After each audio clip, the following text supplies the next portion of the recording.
In this video, I want to make an argument as to why you should be prioritizing CPCs more than you currently are in your decision-making framework when you're making media buying decisions in the ad account.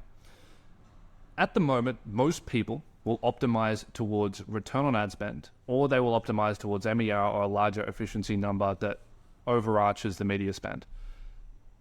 Most people disregard CPCs, or they see it as a secondary metric, even maybe a tertiary metric, for the way that they should approach optimizations in the account. I think that this is fundamentally a flawed approach, but I understand the counter argument to it. And so I'm going to provide the reason as to why you should look at CPCs with a higher degree of weighting, but then also provide you with the counter arguments as to why you might not want to do this so that you can weigh up where you sit. So why should you optimize for CPCs?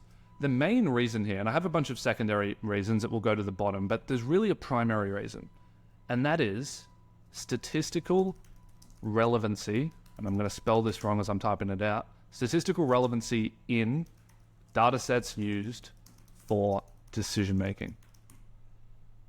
Now, what does this mean? Well, an ad set runs, you're running it on $20 a day, it gets 3 to 4 conversions, the return on ad spend on it is really strong, you decide to increase budgets. That's a very common scenario that anyone that's ever handled a Facebook ad account would have done hundreds of times.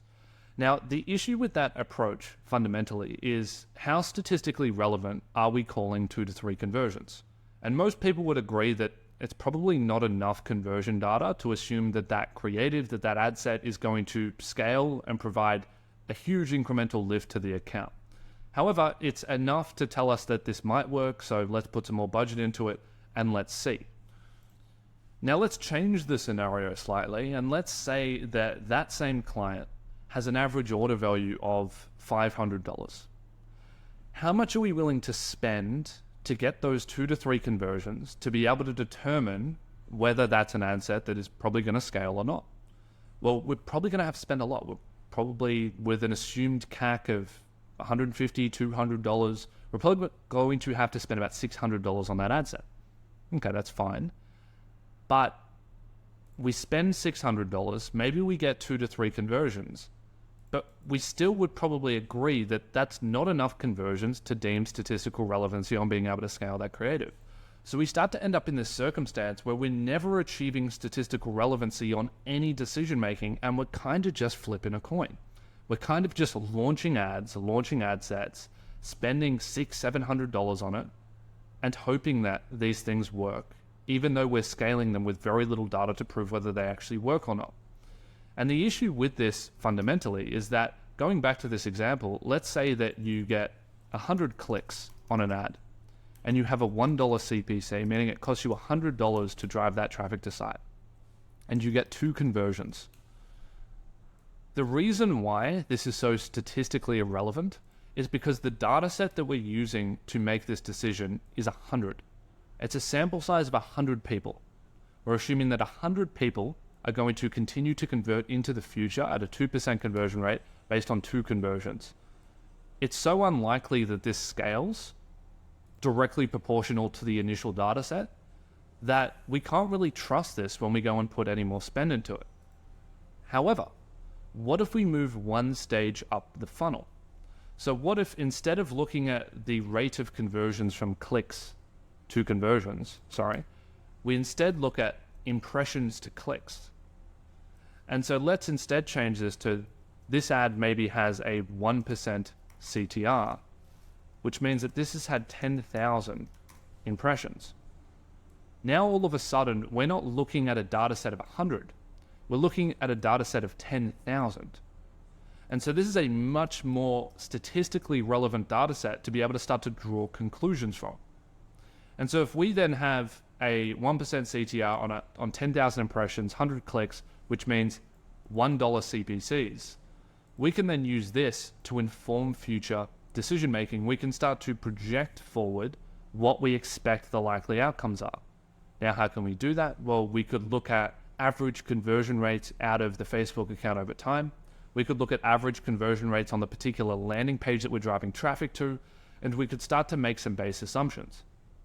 And so if we know that on average, anyone that hits that landing page will convert at 2%, then we can start to use the CPC count, the CPC dollar amount, to be able to figure out whether this ad set is going to be profitable if we scale it and CPCs hold. Now, the reason why people really don't like this approach and are really anti giving any weighting to CPCs is because this has one big assumption built into it, and that's that conversion rates will remain at whatever the assumed conversion rates is, and that conversion rates will remain stable as you scale. It also assumes that every click has the same expected outcome.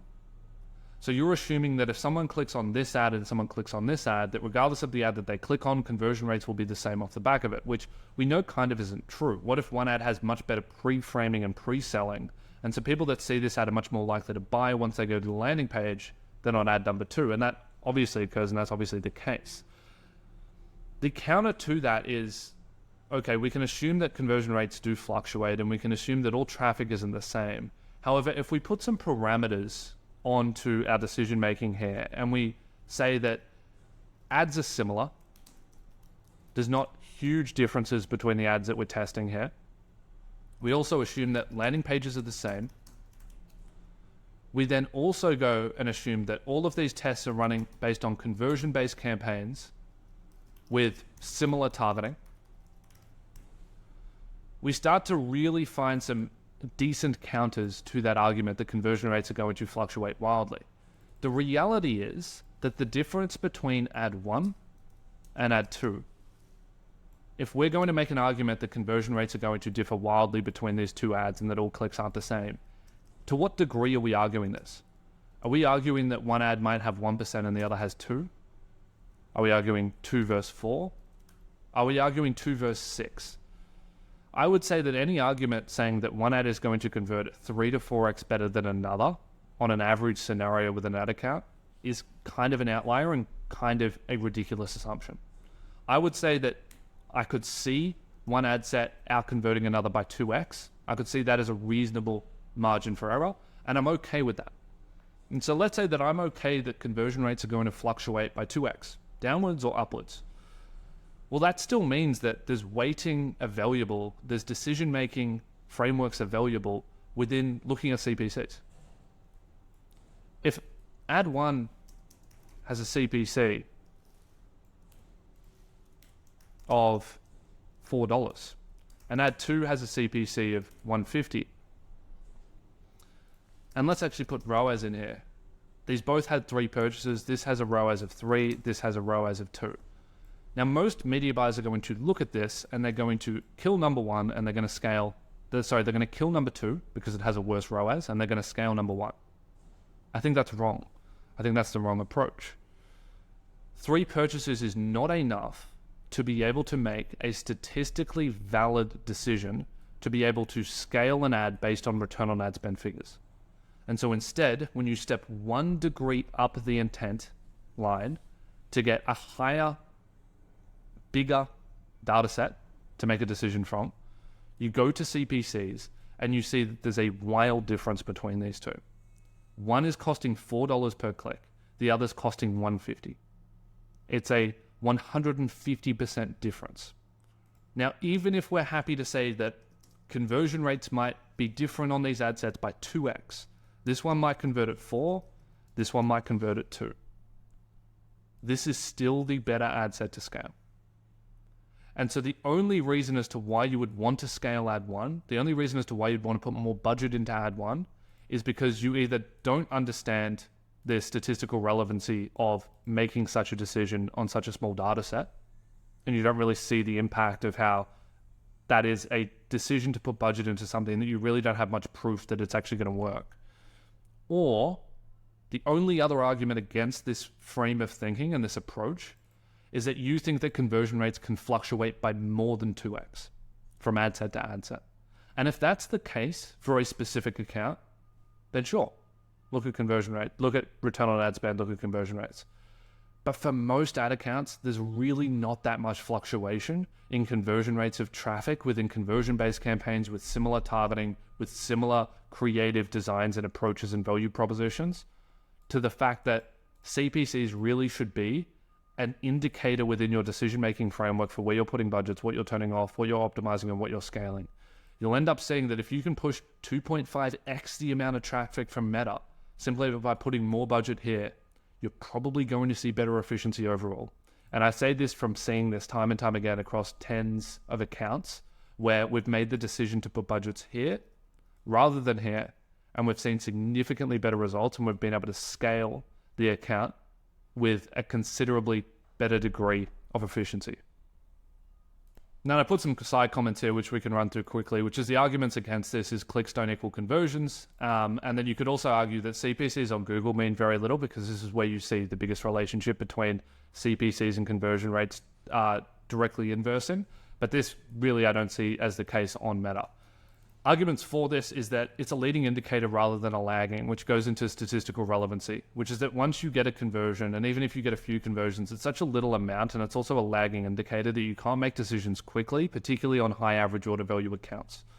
Number two is attribution will always favor the end of funnel. And so if someone, for example, sees ad 2, clicks on ad 2, then sees ad 1, clicks on ad 1 and buys, ad 1 will get the attribution. And so it will look like ad 1 is crushing it, and that's the ad you should scale, but it's just because this was the final click in the journey, and it isn't actually a representation of the amount of cold new customer traffic that's being driven to the site. And number three is that heavy audience exclusions make attribution almost redundant. If you go and start heavily excluding website visitors as well as purchases on your ad sets, you'll see ROAS drop in half overnight. And if ROAS drops in half overnight and the numbers go to this, it becomes even harder to make a decision based on return on ad spend, and you're way better off going one step up the funnel and optimizing for more traffic through a conversion-based campaign. The way to do this correctly is, number one, you need to monitor conversion rates on the landing pages that you're driving to. If you're driving all of your traffic to a specific landing page, watch that conversion rate like a hawk on a week-on-week basis. Number two is you need to monitor MER and blended CAC. If you're going to make decisions through this framework, you need to make sure it's actually working and improving the overall efficiency. Number three is you need to make heavy audience exclusions, or else your CPCs will just be skewed by whether the ad set is going after high intent audiences or not. And then number four is you need to still take attributed conversions into account for a degree. This video is not to say attributed return on ad spend means nothing. It still means something. It still should be taken into consideration. It's still probably the primary metric that you should be looking at. However, right there next to it, secondary, arguably in some accounts primary with it, is CPCs and a higher up the funnel metric.